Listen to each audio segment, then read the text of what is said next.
Good evening and welcome to Electronic Game Information and our Quarant-Egi series for these troubled and difficult times. My name is Robby Ratcliffe. So happy to be here with you here on AdultSwim.com. We have a wonderful show for you tonight, but first let's dive right into our news headlines for the evening.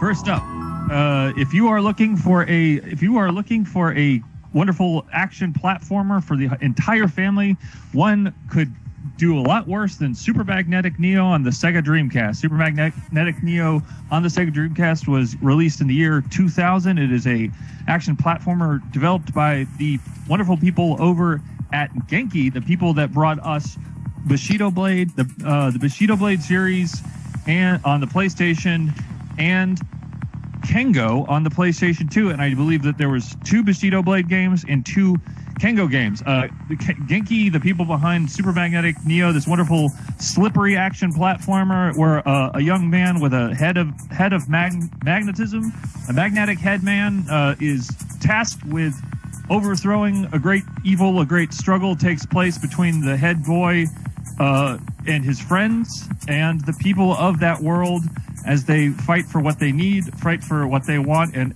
in this situation, aren't we so familiar with a similar struggle? Thank you. And Genki also made Tokyo Extreme Racer on the Sega Dreamcast and Tokyo Extreme Racer 2. Next up, we all know and we've all heard the news that there is a Resident Evil 4 remake, and people are up in arms about this Resident Evil 4 remake. Because Resident Evil 2 and Resident Evil 3 made good remakes does not mean that a game that was, I think most people will agree, quite perfect at a resolution of 480i. Resident Evil 4 was, of course, 480i on the Nintendo GameCube when it was released in 2005. It should not be any higher than that. And most people agree with me, and I think that you'll find that when and if a Resident Evil 4 remake comes out, that people will not rush out and buy it. Mostly they will stay home and say, no thank you, mom and pop stores carrying Resident Evil 4 remake on, we can only assume, the latest Xbox and PlayStation consoles and perhaps Google Stadia. I'm also making an EGI announcement tonight that I am thinking of writing a Resident Evil 4 play.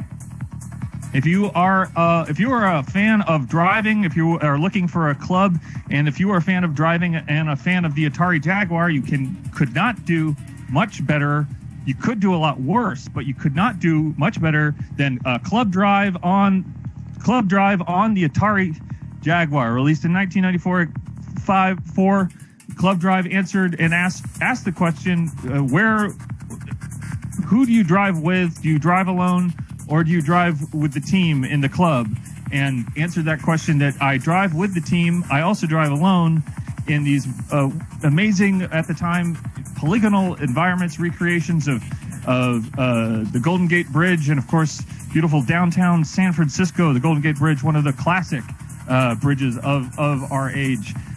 Club Drive, of course, is a premium driving game, and this means that when it was released in 1994, that it was given a head start by the fact that it was on a brand new, high-quality 64-bit console with a very, very, very underpowered graphics card, and that's why you see these hard edges. You can see up close here in the slide here, these hard edges, these sort of places where the pixels bleed into other pixels and don't quite get it right when it comes to showing off these clubs that you are in the club, that you're driving, that you're in the club. Okay, so picture yourself in the club driving, and what is this? Is it you're driving to it, or are you driving? Is it a place? It could be the end, it could be the finish line, and we only hope that the driver of Club Driving will answer the question, where will the car go? So last story of the evening is, of course, a big happy birthday to Ni no Kuni 2, which came out a little over 2 years ago on March 23rd, 2018. Ni no Kuni 2 was, of course, a game with a great sense of style, a great sense of character, a great cel-shaded artwork. maybe random battles. I didn't play Ni no Kuni 2. I didn't play the first Ni no Kuni, but I'm pretty sure the first Ni no Kuni had random battles. So I can only assume that the second Ni no Kuni also had random battles. But because it was developed by the good people over at Level 5 Entertainment, the people who brought us the incredible, absolutely incredible Dark Cloud and Dark Cloud 2 series of games on the PlayStation 2, that there is also a town building mechanic. And aren't we so just enamored with those types of games these days? But with your Animal Crossings and your Stardew Valley and Graveyard Keeper. Graveyard Keeper is, of course, another great. It's not a town game, but it is a game where you start small, you get big, and you build up yourself, you build up your people around you, you build up your community. So this is a show where we try to build people up, not tear them down. And so a game like Stardew Valley, a game like Ni no Kuni 2, and a game like not Soul. It was the newer game that was supposed to be like a spiritual successor to ActRaiser. Let's not worry about that game too much, because we are going to introduce a special correspondent and fan of the show, Alan Resnick. Alan, how are you doing tonight? Robbie! Alan, we're hearing you live. You're on Electronic Game Information. What's I'm happy to be here. Happy to have you, Alan. You look. I'm not going to lie, Alan. You don't look good. You look quite bad. I don't like the way you look right now. That's okay, Robbie. It's okay. I'm feeling very good. I just beat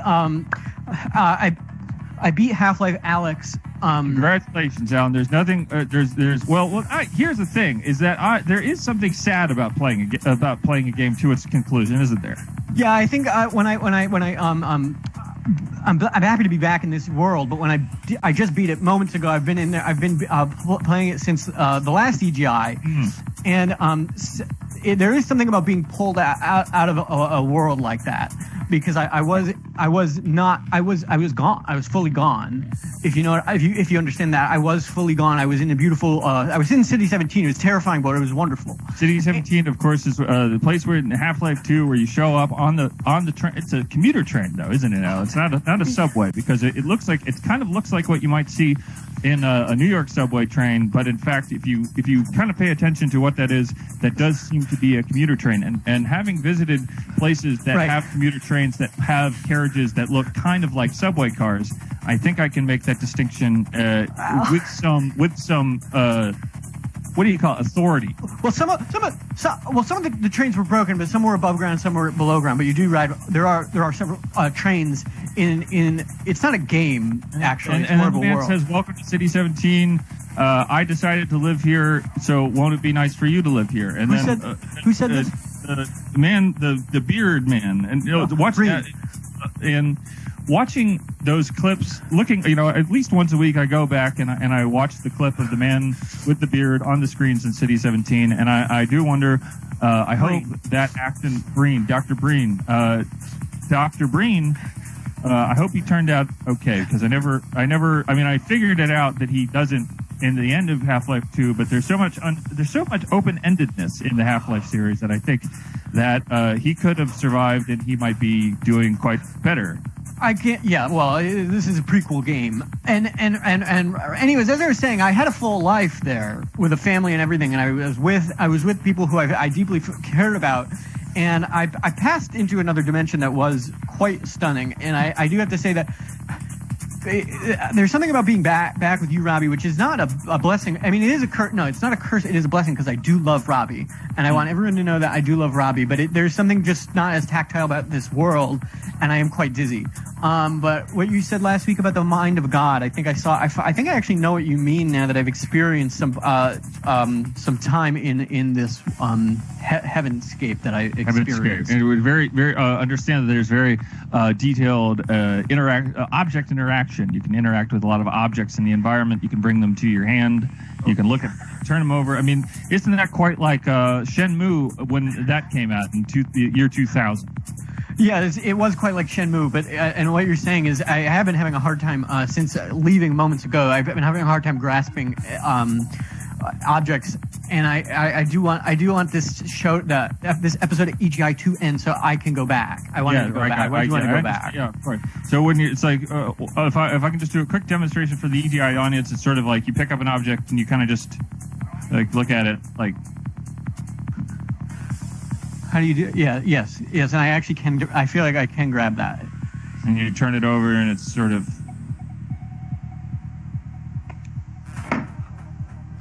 If you, and this is of course a Amazon Kindle Fire charger. So great work, Alan. Thanks, glad Robby. to have you back. Glad to have you back from City I miss you so much. 17, and we'll be checking in with you throughout the show. But right now we still have in quarantine. We still are in quarantine. You can't come over. I can't have you come over and endanger me and endanger the Electronic Game Information remote studio here in beautiful northeast Los Angeles, California. And we have our next. Come over.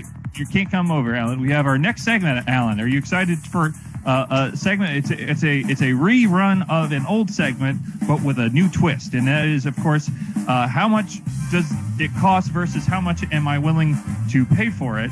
And this is Peripherals edition. So in the previous version of how much does it cost versus how much am I willing to pay for it, we were, of course, talking about a number of games that I was waiting for to be on sale.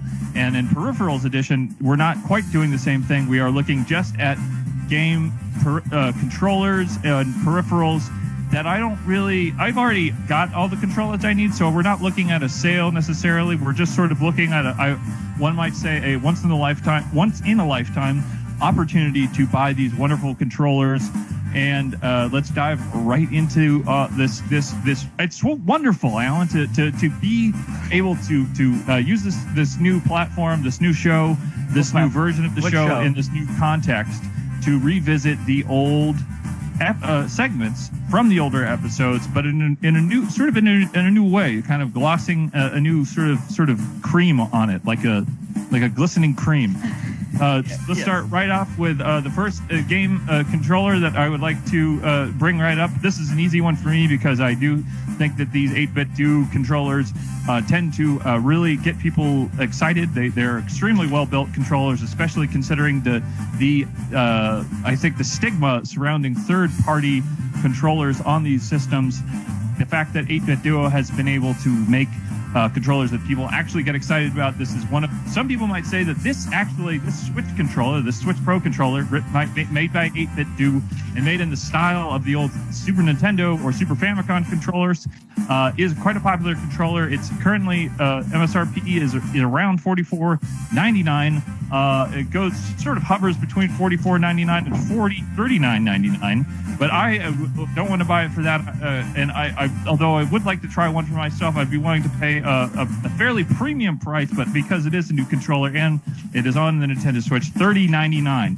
And some people say, "Oh, well, why didn't you just say $29.99?" Because $29.99. Next up, of course, is a Sega Saturn USB controller. This was just launched a couple years ago, around the time that the Switch came out. It sort of current MSRP hovers between $22.99 and $29.99, and I would not be willing to pay that. And this is why, Alan, because as you well know, Sega Saturn is a big, was sort of one of those.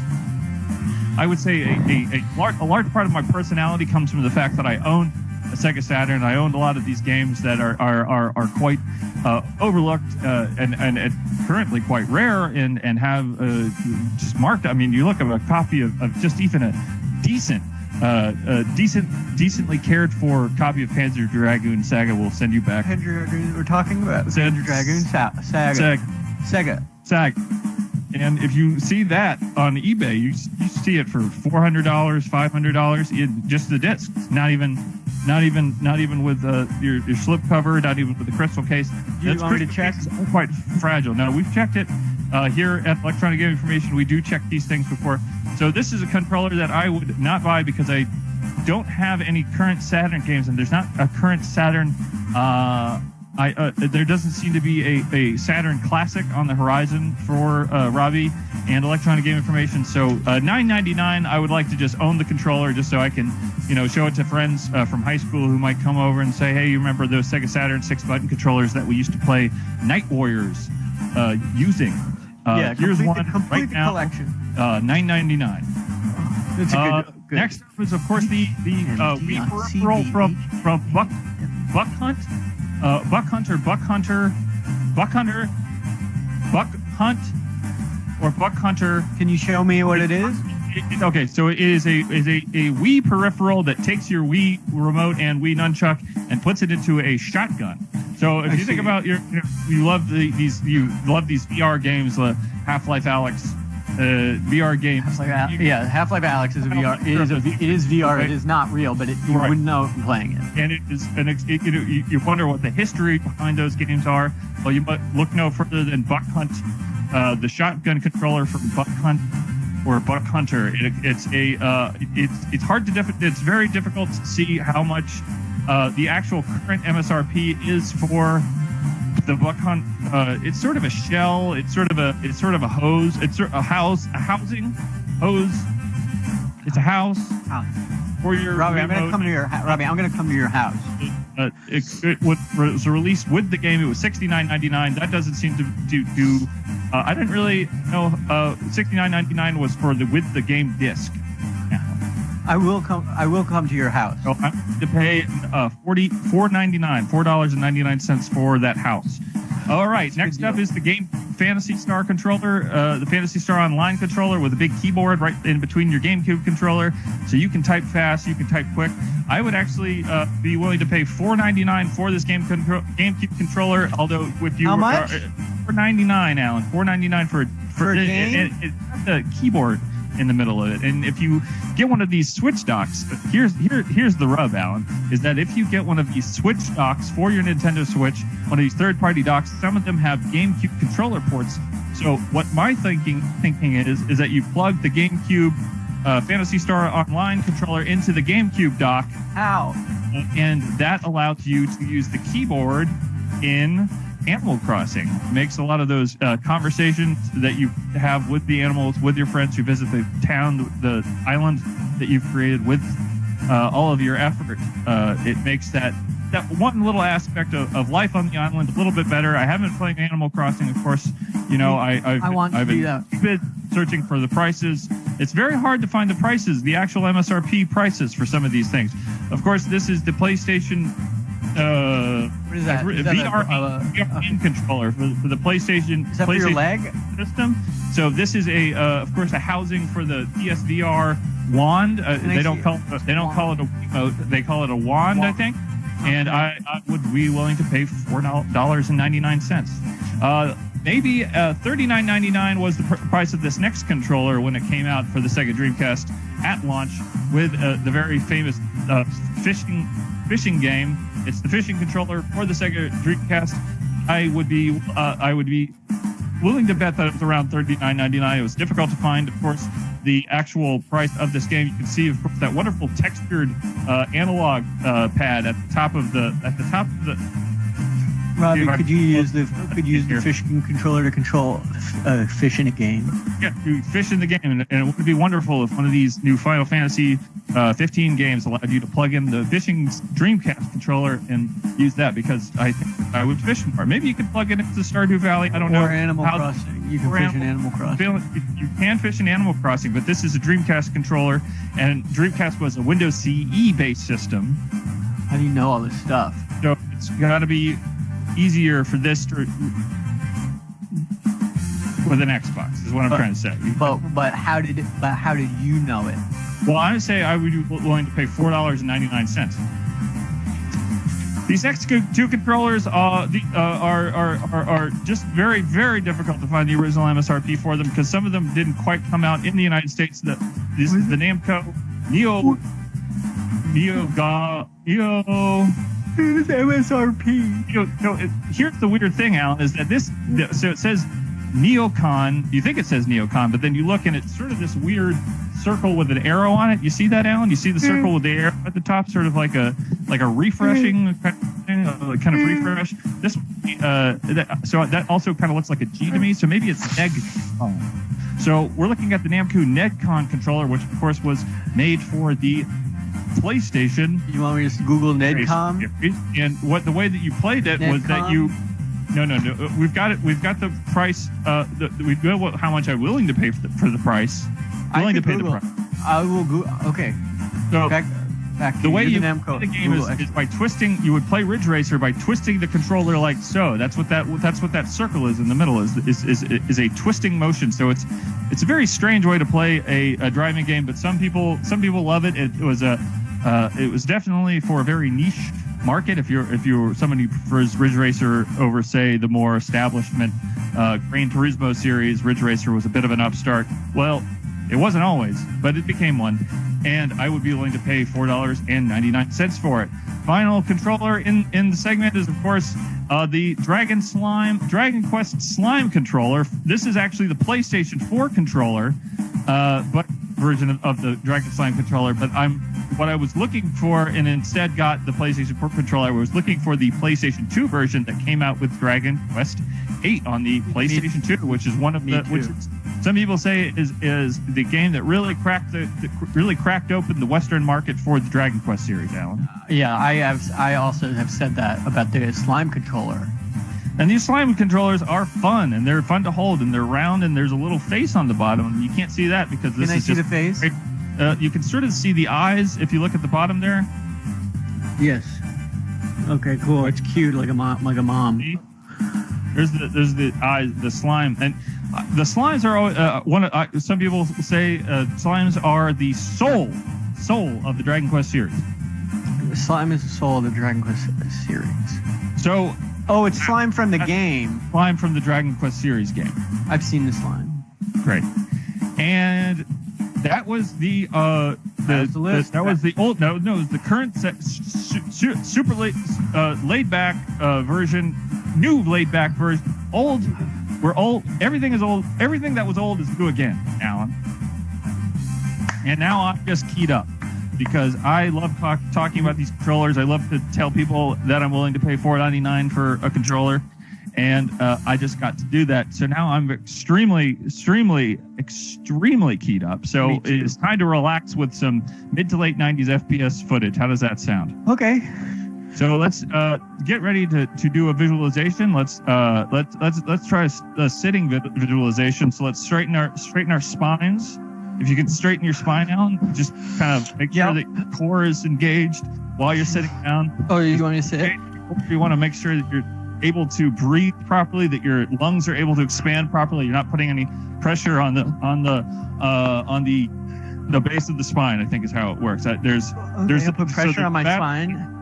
Bad pressure, and then there's good pressure on the spine. So we want the good kind of pressure, not the bad kind of pressure. So straighten the spine, kind of make sure that your neck is kind of straight like this. And I'm ready. Take some deep breaths.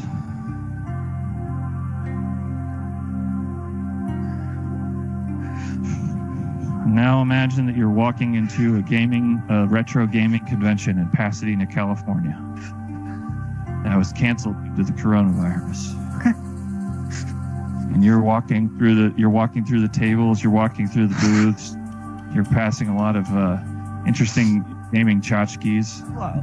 Mostly Pokemon characters. And then you come across a table, a young man with dark hair and thick glasses. Okay. I can see you. And straight edge tests. You cool. Oh, it hurts. And he has an entire display of every peripheral that I just listed. Yeah. And he has multiple versions of each controller, multiple colors for each controller, except for the Dragon Slime controller, which is always blue. Right. Blue. You ask him how much for the Neocon or Negcon controller for the Ridge Racer series. How much for the egg control? The Neocon controller? He says $2.99. Okay, this is good. You say, am I hearing you correctly? Because I'm willing to pay $4.99. And he said, you look like a kind face. I can hear you. I'll pay $4.99. Time paste. I'm going to sell it to you for $2.99. Yeah. And you look at his straight edge tattoos and you say, "This guy must be crazy." This guy's crazy. But $2.99 is too good to pass up.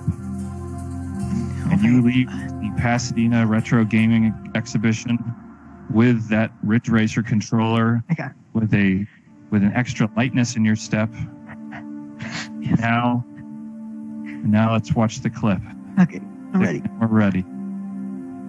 We'll be right back.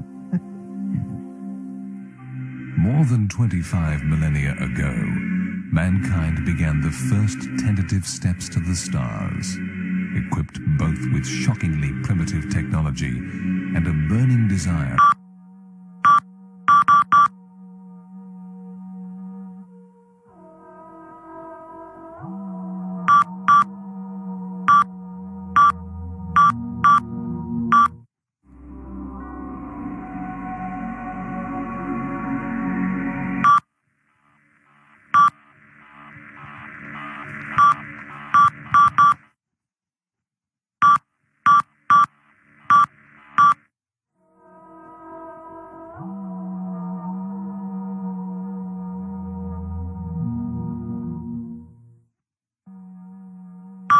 Brothers, I bring grave news. A gargantuan hulk has drifted out of the warp. Imperial records have little details on its history, but it seems to be made up of at least 50 smaller hulks merged together. The whole infrastructure dates back several millennia. It is moving fast and heading on a collision course for Delvar 3. Millions of lives there are at risk. The hulk must be stopped. Unfortunately, we cannot fusion bomb it. We do not have sufficient firepower locally. Our only option is to board the hulk and progress through the darkness and unknown. We must find a warp drive and throw the hulk back into the recesses of the warp. Brothers, it may cost you your lives, but your actions will be immortalized in the history of the Blood Angels. Time is short. Once you have boarded the hulk, establish a perimeter. There must be some archived records held somewhere. Retrieve any you find. Act with haste, brothers. Bless your weapons.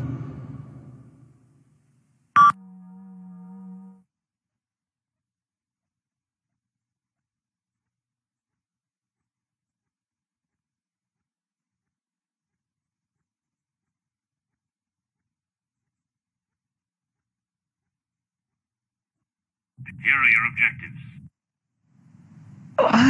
Hey, Alan, we are back, and we are getting ready to dive right into our continuing coverage of Kingdoms of Amalur Reckoning. And I am just reattaching the thumb pad slipped off again just a second ago, and we want to make sure that we keep these analog sticks. It would be difficult to replace the sort of nub on the analog stick, so it's good to get these things in on there when you can. These ones I think might be a little bit undersized. They might have been intended for one of the PlayStation 4 controllers. So I'm just going to go ahead and just go ahead and slip this on, Alan. Okay, we're gonna do Amalur Reckoning. Kingdoms of Amalur. That's right. Kingdoms of Amalur Reckoning. Kingdoms of Amalur Reckoning. We're sort of. We're back. We're back, and we are going to continue with our coverage of the adventures of the Fateless One in the world of the Feylands, in the worlds of Kingdom of Amalur. The story written by the wonderful R.A. Salvatore, Alan. And what's the name of the town that the character lives in? The town the character lives in is it's a great question, Alan. Can you look that up on your phone while I try to get this? I can't find it. Okay, yeah. We'll figure. It's like it's in the Feylands. The Feylands. I would have called it Robby Town. I wouldn't have called it Robby Town because Robby is not the name of my player character. It's Katie. Katie, my wonderful wife, who I love to spend time with in these fantasy worlds. I love to spend time with Robby. And we all love to spend time. World. We all look forward to the time when of course the when your wife when the retro game conventions can reopen and we can visit those wonderful convention halls again with all the people who who frequent them with all the community that we've been missing so much during They this canceled time. E3 this year, Robbie. They canceled They E3. canceled E3 this year. But they can't cancel the heart. They can't cancel the human heart, can they? They're trying. They could try. This thing is really tough to get on. Hey, Alan, what Can we did you play think of Kings what of I Amalur was saying earlier about the Resident Evil 4 play? What do you think about that? I don't like when you do the plays. They hurt. Oh well. Guess what, Alan? The great thing about the Resident Evil 4 play is that it doesn't require doesn't require me to kill you at the end. So my feeling is that the Resident Evil 4 play. I mean, we have to protect the archive record of Resident Evil 4, and I think no better way to do that with a 480i stage version of the 480i version of Resident Evil 4. How does that sound? Any play that doesn't get my head ripped off or my neck hurt is an A+ play in my book. I hope you get the tone. I think 480p play sounds interesting. 480i, Alan. 480p it was a 480i because It's interlaced. it was not it was interlaced. It was very interlaced. Although it did have an GameCube did have an S video output, didn't it, Alan? Well, I mean, you're the S video champion. You're the S video champion. Yes. You're the S video expert, Alan. So S video. don't. It's just a kind of a display port for video that I did prefer interlaced video, and it was multi-prong port. It worked on all sorts of things, but it was a useful port. The S video port. You had four plugs that you could plug right into the system. Yes. Okay. Back to you. Are we going to play Kings of Amalur Reckoning? I want to see what's happening. We're going to play Kings of Amalur Reckoning just a second. Once I have to get my. That does seem to be on. So let's dive right into the world of Kingdoms of Amalur Reckoning. We are so excited to bring this. This is EGI exclusive coverage of Kingdoms of Amalur Reckoning. I can't see it, and I can't see. It is a wonderful game and a wonderful, vast world to explore during this period of time when we don't have the ability to leave our house and do the things that we take for granted. We're diving right in. Ready to go. We're back in the woods near the town of I think the town might actually be called Dalenarth, Alan. Right. Okay. If it's called Dalenarth, maybe there's a setting where you can change it to Robby Town. I don't believe that is true. So we have discovered that you can't go into this water, and you can't talk to anybody in the town. So that was our EGI current coverage of Kingdoms of Amalur Reckoning for this episode. Check back on Thursday when we dive right back into Kingdoms of Amalur. And let's dive into our next segment, which is It's the Arts. Yay! It's the Arts is, of course, fan art EGI inspired art by the people who created, who give this show the life that it has, and with the Dixie Art. That's the alarm, Alan. So we're actually gonna have to do It's the Arts on Thursday. That's the Thursday. Why? So that means we have to move the alarm. Well, we have the alarm means that we have to move It's the Arts until Thursday. Why is we there don't an have alarm? Are we in trouble? Because the alarm means that we have a brand new segment. So earlier in the show, we did a segment that had that was an old segment with a new version of the segment. This is a new segment, EGI exclusive segment called Who Are All the Characters In? Who Are All the Characters In? Also known as Who Are All the Characters In : and in this episode, we will be covering the game Enclave. So this is a brand new segment where we talk about all the characters in different games. And tonight's game is Enclave for the Xbox, PC, and if you are lucky, GameCube. And there was also a Wii version, Alan. So maybe if you're looking for one of those, if you're a Wii gamer, then you could find one of those Buck Hunter controllers and play through the wonderful Enclave on the Wii. Just for those people who are not familiar with Enclave, we have a quick refresher video on what this wonderful third-person action game, hack and slash game is. So go ahead and roll that clip, please. Die like a dog!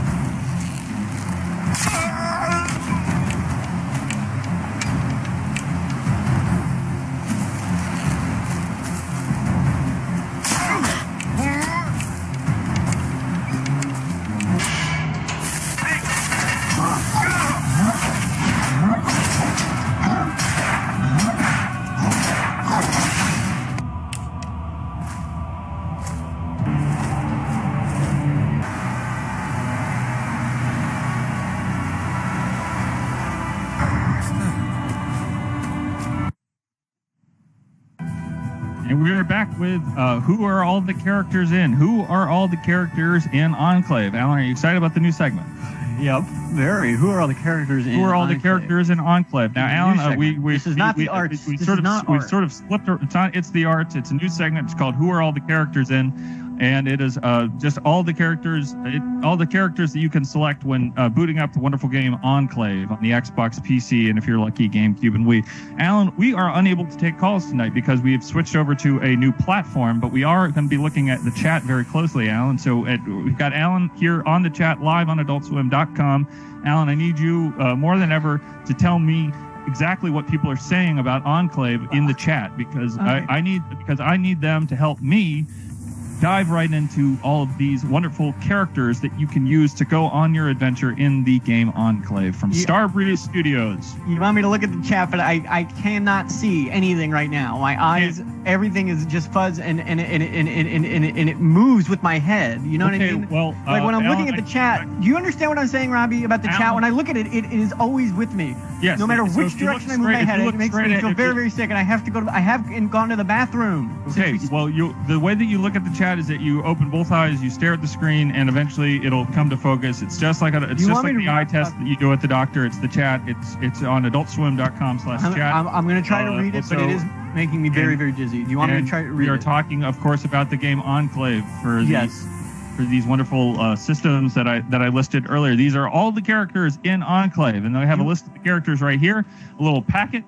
So let's go and start right along with the Knight. The Knight is one of the characters that you can choose when starting up Enclave to go on your adventure. And of course, we all know about Enclave now, so we know that there are two different versions of the characters depending on if you are doing the light campaign or the dark campaign. So while you might be doing the Knight of course is strong. The Knights are strong warriors, revered for their valor in combat, and you know that means that they are going to be very good at attacking and perhaps defending. If you can see, there's sort of. I told you I can't see it. I told you I can't see it. Are you doing the Robbie? I don't understand the segment. I just have a quick question about the segment. Is it the list? You're listing characters in Enclave. Just all the characters in Enclave. If it was a list, it's it would be. list. We'd be talking about a completely different set of elements. But this is just characters. I mean, characters. But it's a list. Alan, think about this, Alan. Is that you're playing Half-Life Alyx, and that is Half-Life. stopped. It's I not just called like stopped. Half-Life I want twice. to. What? It's got the name Alyx in it because of the importance of characters. So I thought they were saying Alan. So this could be the Enclave, of course, is not called Enclave Knight because there are more characters than just the Knight. The Knight's weaknesses are they are very slow, weak in ranged combat, and they're able to use swords, axers, swords, axers. Dr. Cheese asks, what is Enclave? Enclave is a third-person action game from Starbreeze Studios with, I think most people would say, a wonderful 6 or 7 out of 10 game that came out in 2003 on that platform and was later added to other platforms. But the Xbox and the PC versions are perhaps the ones that are best remembered in history. But Fart for like me I says, said, it's just Sonic Adventure 2 battle with swords and shit. Fart for me. No, it's not Sonic Adventure 2. Sonic Adventure 2 has, of course, wonderful loops and racing, and Sonic is racing and he's hopping and he's jumping. And although Kingdoms of Amalur does have hopping and jumping, it is not the great speed, the great level design, or the questionable level design of that actually might be a good point because both these games do have questionable level design, Alan. So thank you for your question, and always great to hear from the fans of the show. Next character is the Huntress, and I couldn't find a picture of the Huntress, so I'll just show you a picture of the Knight again, and you can imagine that that's the Huntress. Huntress her strengths are skilled in ranged combat and fast. So if you look at the Knight or the Berserker, of course, if you're talking about the two different light and dark campaigns, so there's the Knight, here's the light campaign, the Berserker is the dark campaign, and same thing with Huntress. Her dark campaign, she is the assassin, and she is weak in melee combat, not very tough, Alan. Next up, we have, of course, the Druid. The Druids are the people that built Stonehenge, and they are in Enclave. Enclave for the Xbox and PC. If you're a big fan of Enclave, you can, of course, revisit Enclave and all of its glory on the PC with the good old game library. Good old game, of course, putting out old games from the early 2000s and late 90s with that are mostly compatible with current platforms. Alan, what's going on? JF Juno asks Robby, but they spelled your name wrong. I can't. The letters. I wasn't able to read the chat. They were like the letters looked weird, but they started to form back into normal. Right. JF Juno asks Robby, "Do you have a better friend than Alan?" I'll say no. No, I actually this is true, JF Juno. I don't have a better friend than Alan, but I do have a wife who I love a great deal more. But it's a different kind of love. Love on many levels, I think you could say. But it is a very different kind of love, right? You told me that. I learned that from you. Care about Alan. I do hope that one day that he and I are able to spend time together and talk about Half-Life Alyx, play Half-Life Alyx together. I wouldn't mind. And I am going to come over. It does seem like that will be a game that I have to play at some point because people are talking about it. People haven't stopped talking about it. That's the thing about Half-Life Alyx. They started talking about it and it hasn't ended yet. Usually these game launches, people it's kind of spit in the wind. No, this is one of those things that you talk about forever, like the Bible, where it gets in your head and you just can't let it go. Of course, the Bible, the Druids in the Bible are, of course, a wonderful. The Druids are weak in melee combat, not very tough. So let's get back. We're getting a little off track here, Alan. So we're talking about the characters in Enclave. So let's keep going through the list of characters in Enclave. Engineer, Alan. Engineer, of course, is the this is not the engineer. Her name is Mordessa. I assume that she's a knight or a berserker, and she's not an engineer. But this is just the next slide I happen to have. You can see, of course, the wonderful, just stylized character model here, Mordessa. Alan, do you see that? No, it looks like just a shadow. Yeah. Well, what do people? Mordessa, of course, is I assume is the name of a character from Enclave, since it's in the slides. But I don't see her here in the character list that I have now that has characters ranging from knight to huntress to druid and halfling. Half-Life. Halfling. Alan. And engineer is just a job title. It's not a name of a character. And I do believe that the main character in the original Half-Life games is an engineer. And here we're looking at halflings, but isn't that quite the same thing, Alan? Yes.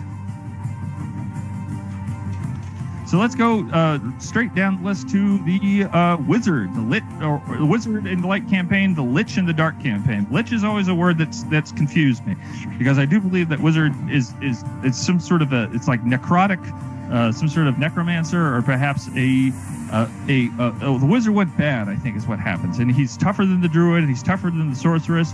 He's weak in melee. He's not very fast. He can use daggers and magic staffs, but that's it. I mean, you really are quite limited with the wizard or the lich. Earth Golem. Earth Golem is, of course, I wasn't quite sure if this was the Earth Golem or if this was just a random enemy from Enclave for the Xbox. But here it is, exclusively here on EGI. It's the Earth Golem, Alan. And Earth Golem is one of the more powerful characters, more powerful than the Knight, even more powerful, but even slower than the Knight or Berserker. And he can be used to use their bare hand. He can use his bare hands, Alan. So that means you can go right into combat, right in Enclave, right into this amazing third-person action game, and you can dive right into that.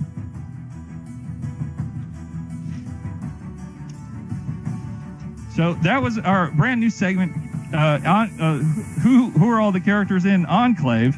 And we have just a wonderful show. I mean, we've had we've revisited old segments. We've had new segments. We've postponed looking at the art until Thursday. I think that I'm ready, Alan, to take another quick, relaxing look at Space Hulk, Vengeance of the Blood Angels, which we just looked at for the sake of soothing a fractured world, a dangerous world, a world that needs to heal. And here we are on Electronic Game Information, and don't we just have that responsibility to do that for everyone out there with this wonderful, soothing first-person shooter game footage from the late 90s, early 90s. Yeah, anything to look at more footage of Space Hulk. Space And I Hulk. will. This time, I promise I will be able to Sega Saturn. see it on the I Sega see. Saturn. I realized something, Alan, is that I hadn't put exactly which version of Space Hulk Vengeance of the Blood Angels this is, but it is the Saturn version. Of course. It's the PlayStation version. I could have told you that with my hands tied behind my back. I can't see an archived record. Lioness, search this area for an archived record. They are contained. I can't see an archived record.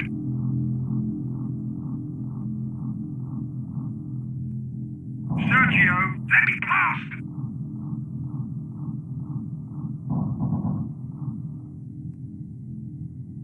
Sergio, I haven't found an archived record. I can't see an archived record.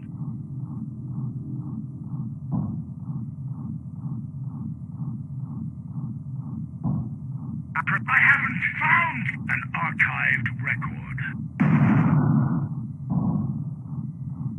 Lioness, take this archived record.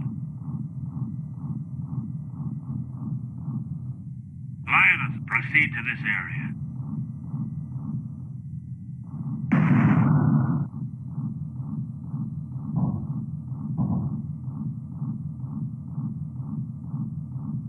Objective met.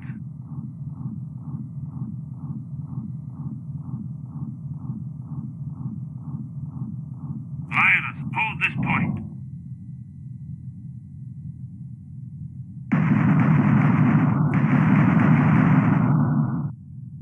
Keep alert, brothers. Objective met.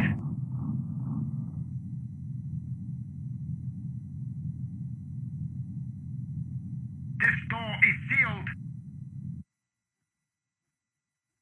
Back at it. Lioness, hold position. Back at it. Caliban. Sergio. Lioness, hold position. Your mission was a complete success. And we are back, Alan. We're back with the list. We are so damn relaxed with the wonderful Space Hulk Vengeance of the Blood Angels footage. It's for the list. PlayStation. I thought it was the Sega Saturn, but it was for the PlayStation, Alan. It's funny. It's funny that you would make a mistake like that of all people. I mean, honestly, Alan, honestly, it's what the problem is I think that people say the Saturn was underpowered. People say the Saturn was underpowered compared to the PlayStation, but in fact, the issue was that a lot of people didn't understand the dual CPU nature of the Sega Saturn. So programming was more difficult, but the Sega Saturn was quite capable of showing games that looked exactly like PlayStation games. Space Hulk Vengeance of the Blood Angels, although we didn't look at the Sega Saturn version, is of course no different. So let's dive right into the list. Alan, talking about Enclave has gotten me so excited to talk about tonight's list, which is a list of Starbreeze Studios games. Starbreeze Studios, of course, are the people behind the wonderful Enclave on the Xbox, PC, and you know the rest, Alan. So we're going to dive right into the list of Starbreeze Studio games right after I say the Enclave one more time. So Robbie, do you need me to tell it to the camera that we're doing the list? You can tell. We just need you to focus in on the chat. The chat's relaxed. Everyone's relaxed. We're all calmed down. We're all looking forward to hearing about Starbreeze Studios' game The Darkness, another first-person shooter, not another first-person shooting game. Although Enclave does have first-person shooter segments, The Darkness was the first, or it could have been. It's not even. It's not the first, but it was one of the. It was in the list of Starbreeze Studio games. It is a first-person shooter. Is all I'm trying to say. Of course, it was based on the wonderful Top Cow comic book series of the same name, The Darkness, about a young mob enforcer who gets caught up with the wrong people, sent to hell, which is kind of like a prison, sent to prison or hell, and is then overtaken by a creature from the darkness. Who is the darkness? Yeah, you don't want to get mixed up with the mob. You don't never get mixed up with the mob, Alan. That's hell. Don't go to hell. Don't get mixed up with the mob. You could have just two things that you remember for your entire life. those two things will basically get you through, I think, most circumstances in life. Yeah, you have such good advice. Thank you, Alan. Of course, the darkness has a number of heads. The heads are vines. The body gives birth to the vines, and the heads chomp the heads of the mobsters. You eat the hearts of the mobsters. You eat the hearts of your enemies. You can also You can also hurt random people, good people, Why? the good people of the city. You don't want to do that, because I think that the point of the darkness is to actually expunge the darkness. And this is the thing about darkness, is that usually when you have something called, it's like the Apocalypse Now isn't about teaching people how to experience the apocalypse. The apocalypse is happening, and we have to survive through it. And so that is sort of the same kind of, if you think about the internal machinations of characters in games like The Darkness, I think you'll understand what I'm saying. The Darkness, of course, had a wonderful, unforgettable moment where you just watched To Kill a Mockingbird on television for the entirety of the movie, if you so choose. You don't have to, but you get a special Xbox Live gamer reward points if you do watch the entirety of To Kill a Mockingbird. And talk about the legalities of getting an entire movie. Well, like I can only assume that To Kill a Mockingbird was so happy that because they've been looking To Kill a Mockingbird, the people behind that great film have been looking for an opportunity ever since it came out in the 1960s to basically cash in, because they didn't make any money off that movie. Right, That was why not make a little money off of a movie? People already saw it. Gregory Peck took up the whole budget. Robby, you always have reminded me of Gregory Peck. And I don't have anything to back that up, but I can only assume that was... So when they got that call from Starbreeze Studios, they said, we're putting together The Darkness and To Kill a Mockingbird, the people at To Kill a Mockingbird said, great, let's get that in there. I've always dreamed of having having this wonderful film that we all put our hearts and souls into play on a tiny little black and white TV in an apartment in a 3D environment. Me too. We should do a play where you play Gregory Peck and I play the Mockingbird. The Mockingbird, of course, is not in The Darkness. It's Starbreeze Studios on the list. So let's go and dive right back into the list with Chronicles of Riddick, Escape from Butcher Bay, Chronicles of Riddick, Escape from Butcher Bay. One of the great Xbox first-person shooter adventures. People call it a shooter, people call it an adventure game. I think you have to combine the two when talking about Escape from Butcher Bay. You're Riddick. You've gone to prison, which is kind of like hell, as we've discovered in our discussion of The Darkness.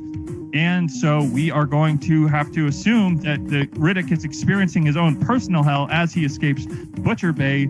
Vin Diesel is the voice. Vin Diesel is the face. He's Riddick. It's Starbreeze Studios. Enclave was being a great 6 or 7 out of 10 game. Chronicles of Riddick was, of course, a 9 or even 10 out of 10 games. So you didn't like the game. I love the game. But it's too many points out of 10. About the show. So it's not on the list is the thing. Is that we're putting it out here so we can talk about the next Chronicles of Riddick game, which is Assault on Dark Athena, which most people say is a mediocre follow-up to a great game. So it's Assault on the list. Bay is not on the list. Dark Athena, Escape Butcher Bay, Assault Dark Athena. So Robby, Assault Dark Athena is on the list, but not the first. But I just want to clarify a question about EGI. You like good games, 9 out of 10, 10 out of 10 games. You do like them. I love them, but they're not on the list. But they're never on the list, and they're not something you choose to talk about. And my hand is whole arm has gone numb. Well, because here's the thing: is that I would normally put it when I sometimes will put a 9 out of 10 game on the list, but sometimes it's next to on the list. When it's next to on the list, a 6 or 7 out of 10 game, I do not want both on the list. So I just take out the 9 out of 10 game and leave the 6 out of 7 out of 10 game. Got it. And that was Starbreeze Studios list. It was the Starbreeze Studios games on the list. Thank you so much for the list. The list is one of those ways that we definitely process all the great electronic game information that we do have here in our hearts, in our minds, in our heads. Alan, how did you think that the show went this evening? You're asking about tonight's episode of EGI? If I had to rate it out of all the episodes of EGI you've ever done? Don't hold back. Don't harm. Don't feel free to harm the feelings. Is what Okay, I don't want to hurt your feelings, Robby, and I don't think I am, because it is a compliment. This is the best episode I have ever seen of EGI, including every other episode, including the ones that I do love and that are better. Okay, so that is a high compliment from EGI special correspondent Alan Resnick, friend of the show, following up one of the top, because we really went deep into what the list is tonight. Yeah, this is a good list. It was a good episode. We went far. We dived deep. I had a friend who dived too deep once. And he died in a blue hole in, I believe, in the Bahamas. So this is a sad story. It's a sad story. I don't like to talk about it. He wasn't really quite my friend. He did die in that way, but he wasn't quite a friend. He was more of an acquaintance, and I was pretty sure I didn't like him because a tragedy for the family. It was a tragedy for the family, and also I do think that he deserved a long life, because doing those whole dives where you have to hold your breath for 15 minutes, those are pretty impressive. Yeah, I wouldn't do it. I couldn't do it. Back to you, Robby. Is the show over? Alan? The show's over. We'll be back on Thursday night at 11 p.m. Eastern Standard Time, 8 p.m. Pacific Standard Time. We have, of course, 2 episodes a week. Tonight, of course, we were on at 10 p.m. Eastern Standard Time, 7 p.m. Pacific Standard Time, and then Thursday we do 1 hour later, because that's the opportunity that we have to bring the show 2 nights a week. Love that. So we'll be back on Thursday, and don't worry, we will get to It's the Arts on Thursday.